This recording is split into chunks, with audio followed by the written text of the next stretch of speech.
Welcome to Praveena's home kitchen. இன்னைக்கு நம்ம தக்காளி தொக்கு எப்படி பண்ணுறதுன்னு பார்க்கலாம். அதுக்கு நான் ஒரு 1/4 கிலோ தக்காளி நல்லா பழமாக மாதிரி சிவப்பாக இருக்க மாதிரி எடுத்துக்கோங்க. ஒரு 1/4 கிலோ தக்காளி பழத்தை எடுத்து நான் ஃபஸ்ட்டு மிக்ஸி ஜாரில் அடிச்சுக்க போகிறேன்.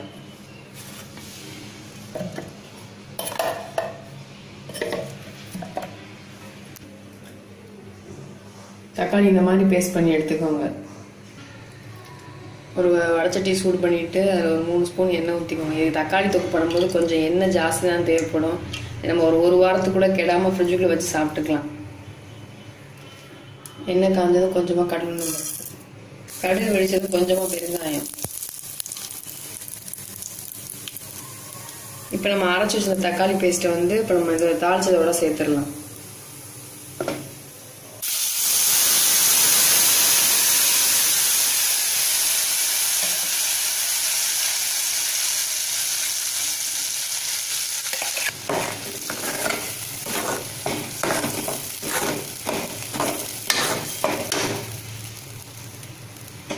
அமர்த்திட்டு இந்த தக்காளியில் உள்ள தண்ணி நல்லா வத்துற வரைக்கும் இந்த எண்ணெயிலே நல்லா வதக்கி விட்டுருங்க.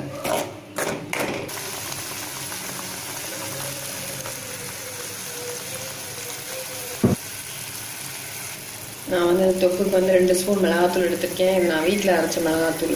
இதோட நான் சீரகமும் மஞ்சளும் சேர்த்து அரைச்சிருக்கேன். தனி மிளகா பொடி போடுறவங்க ஒரு 1/2 ஸ்பூன் மஞ்சள் பொடியும் ஒரு ஸ்பூன் சீரக பொடியும் சேர்த்துக்கோங்க. நம்ம இதை சேர்த்துடலாம்.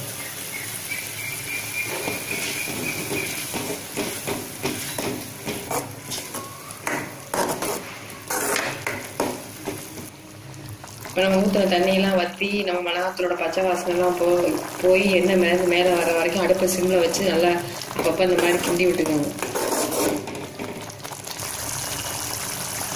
தேவையான அளவு உப்பு.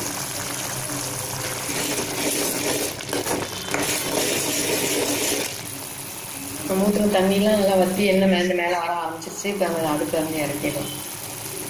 தக்காளி தொக்கு ரொம்ப ஈஸியாக பண்ணிடலாம். பேச்சுலர்ஸ்க்குலாம் ரொம்ப ஹெல்ப்ஃபுல்லாக இருக்கும். சாதம் வடித்து இதை மட்டும் போட்டு கிளறி சாப்பிட்டோன்னா தக்காளி சாதம் சாப்பிட்ற டேஸ்ட் இருக்கும். நீங்களும் ட்ரை பண்ணி பாருங்கள். இந்த வீடியோ உங்களுக்கு பிடிச்சிருந்துச்சுன்னா லைக் பண்ணுங்கள், ஷேர் பண்ணுங்கள், சப்ஸ்கிரைப் பண்ணுங்கள். தேங்க்யூ.